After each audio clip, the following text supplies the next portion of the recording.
Hello everyone, welcome to my YouTube channel.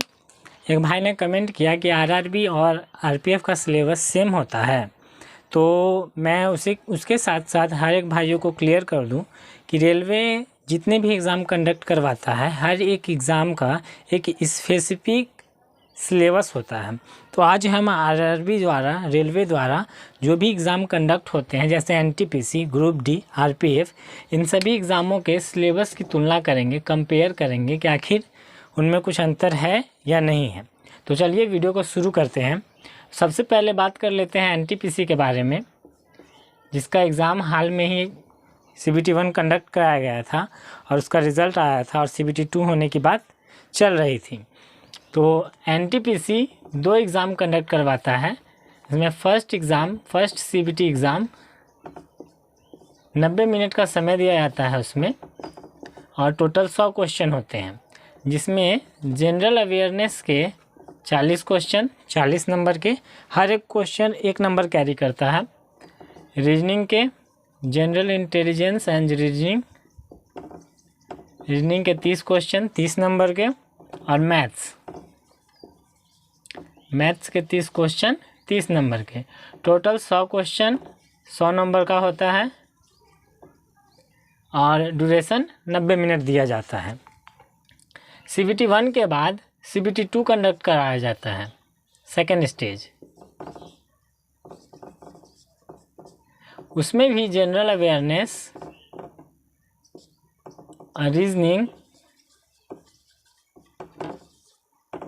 Maths. आप सोच रहे होंगे कि सब कुछ तो वही है जो CBT 1 में था और CBT 2 में भी उन्हीं चीज़ों को शामिल किया गया है। सिर्फ अंतर एक ही आ जाता है कि इसमें भी समय 90 मिनट का ही दिया जाता है और क्वेश्चन ऑफ क्वांटिटी बढ़ जाता है, यानी 120 क्वेश्चन हो जाता है और 90 मिनट का ही समय दिया जाता है CBT 2 में एनटीपीसी के, जिसमें जनरल अवेयरनेस के 50 क्वेश्चन, रीजनिंग के 35 क्वेश्चन और मैथ्स के 35 क्वेश्चन, यानी कि टोटल 120 क्वेश्चन हो जाते हैं और समय 90 मिनट का ही दिया जाता है। और CBT 1 में समय 90 मिनट का दिया जाता है, लेकिन क्वेश्चन ऑफ क्वांटिटी का वेरिएशन हो जाता है। इसमें 100 क्वेश्चन 100 नंबर के, इसमें 90 मिनट में 120 क्वेश्चन अटेम्प्ट करने होते हैं। चलिए आगे बात कर लेते हैं कि आरआरबी ग्रुप डी का सिलेबस क्या होता है। तो आरआरबी ग्रुप डी में एक ही एग्ज़ाम कंडक्ट कराया जाता है। CBT 1 एक ही एग्ज़ाम कंडक्ट कराया जाता है, जिसमें समय 90 मिनट और क्वेश्चन क्वांटिटी 100 होता है, जिसमें मैथ्स 25 क्वेश्चन आते हैं 25 नंबर के। रीजनिंग 30 नंबर का आता है, 30 क्वेश्चन 30 नंबर का। इसमें एक स्पेसिफिक तौर पर, स्पेशलिस्ट तौर पर साइंस के पोर्शन को ऐड किया गया है। Science 25 marks, 25 question 25 marks carry करता है। और लास्ट में जनरल अवेयरनेस और current affair 20 marks. Total 100 question 100 marks का होता है। और इन सभी एग्ज़ाम में एक जैसा नेगेटिव मार्किंग होता है, हर एक में 1/3 नेगेटिव मार्किंग चलता है। आप देख रहे होंगे कि हर एक में लगभग सिलेबस सेम ही जा रहा है, लेकिन अंतर कहाँ है ये मैं आपको आगे बताऊंगा। लास्ट में बात कर लेते हैं अपने आरपीएफ की, कि आखिर आरपीएफ में क्या सिलेबस रहता है।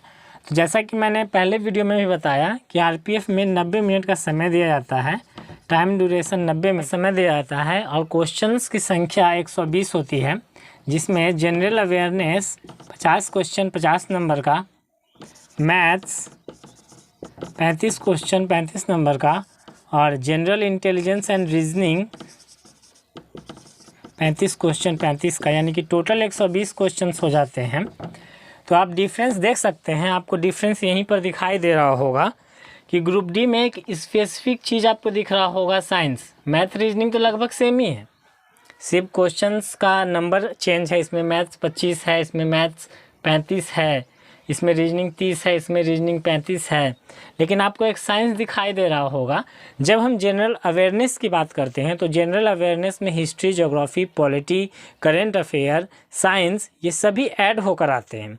लेकिन जब ग्रुप डी सिर्फ साइंस की बात करता है तो इसका अर्थ होता है कि साइंस वो स्पेसिफिक तौर पर, स्पेशली तौर पर 25 नंबर के पूछेंगे। और जो ये जनरल अवेयरनेस का ये सेगमेंट है, इसमें भी 4 से 5 क्वेश्चन साइंस के ही हो जाते हैं। इसका मतलब है कि जब आप ग्रुप डी की तैयारी करने के बारे में सोचें तो आपको साइंस पर ज़्यादा फोकस करने की ज़रूरत है। लेकिन जब आप आरपीएफ की बात करें तो आरपीएफ कांस्टेबल में जनरल अवेयरनेस के 50 क्वेश्चन हो जाते हैं, जिसमें साइंस 10 नंबर का भी पूछ सकता है और 5 नंबर का भी, और ऐसा भी हो सकता है कि साइंस 15 से 18 नंबर का भी पूछा जा सके। तो कोई लिमिटेशन नहीं है इसमें, क्योंकि जब जनरल अवेयरनेस की बात होती है तो मैंने पहले ही कहा कि इसमें हिस्ट्री, ज्योग्राफी, पॉलिटी, इकोनॉमिक्स, ये सारे सेगमेंट ऐड हो जाते हैं। तो यही अंतर है आरपीएफ और ग्रुप डी में। और दूसरी बात कि जब आप जिस लेवल के एग्ज़ाम की तैयारी करते हैं उसी लेवल का क्वेश्चन आपसे पूछा जाता है। यदि आप एनटीपीसी की बात करें तो एनटीपीसी में सीवीटी 2 में 90 मिनट का समय दिया जा रहा है और क्वेश्चन ऑफ क्वांटिटी आपको लगभग यही दिखाई दे रहा होगा।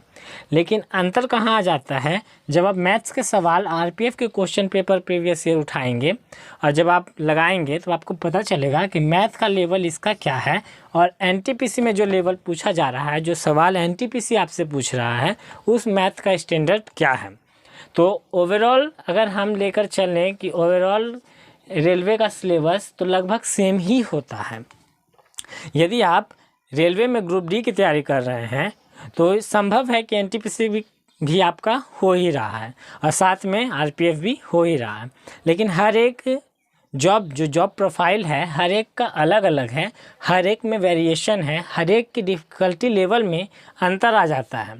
तो खुद से देखिए, ये सारे सिलेबस जानकर खुद से देखिए, खुद को पूछिए, खुद से पूछिए कि आखिर आप किस एग्ज़ाम में फ़िट आते हैं। वैसे आप पर्टिकुलर तौर पर सिर्फ रेलवे की ही तैयारी करें तो आप जो भी सेगमेंट इसमें से है, इन सभी में से उन सेगमेंट्स को लीजिए। और चूँकि लगभग सेम ही है हर एक का सिलेबस, तो आप यदि एक एग्ज़ाम की भी तैयारी करें तो लगभग सभी का तैयारी आपका हो जाएगा। आई होप कि मैं क्लियर हूँ ये बताने में कि आरआरबी और आरपीएफ इन दोनों का सिलेबस लगभग सेम है या अलग है, और अंतर है तो कहाँ अंतर है जो आप देख भी सकते हैं। जब आप प्रीवियस उठाएंगे तो आपको अपने आप पता चल जाएगा। कोई भी सवाल हो आपका, आप कमेंट में ज़रूर बताइए, क्योंकि मैं मानता हूँ कि मेरे ये ड्यूटी है कि मैं आपके हर एक क्वेश्चन का जवाब दूं और आपको क्लियर कर सकूं, आपका विज़न क्लियर कर सकूं, ताकि आप उस मुकाम तक पहुँच सकें। साथ में हम जान भी लें कि इन सभी में क्वालिफ़िकेशन क्या खोजा जाता है। तो यदि आप आरआरबी ग्रुप डी की बात करें तो ग्रुप डी में क्वालिफ़िकेशन आपका 10th खोजा जाता है, 10th स्टैंडर्ड। यानी आपने मैट्रिक किया है तो आप ये फॉर्म भरने के लिए, ग्रुप डी के फॉर्म को भरने के लिए एलिजिबल हो जाते हैं। आरपीएफ में भी कांस्टेबल की बात करें तो मैट्रिक लेवल ही होता है, 10th स्टैंडर्ड ही होता है। तो इन दोनों में 10th स्टैंडर्ड ही रहता है। मैट्रिकुलेशन आपने किया है तो आप इसका फॉर्म भर सकते हैं। लेकिन जब बात हम एनटीपीसी की करते हैं तो एनटीपीसी में 2 कैटेगरी हो जाता है। एक अंडर ग्रेजुएट, यानी कि आपने यदि इंटर किया हुआ है तब आप भर सकते हैं, और एक हो जाता है ग्रेजुएट, यानी कि आपने ग्रेजुएशन किया है तभी आप भर सकते हैं। तो इसमें 2 कैटेगरीज हो जाती हैं। और यदि मिनिमम एज की बात करें तो हर एक में लगभग 18 साल मिनिमम एज रखा गया है, और मैक्सिमम एज किसी में 30 साल, किसी में 25 साल रखा गया है। तो आई होप कि आपको सारे कन्फ्यूज़न क्लियर हो गए होंगे। कोई भी इशू हो, कोई भी प्रॉब्लम हो तो कमेंट में ज़रूर बताइएगा, और थैंक यू।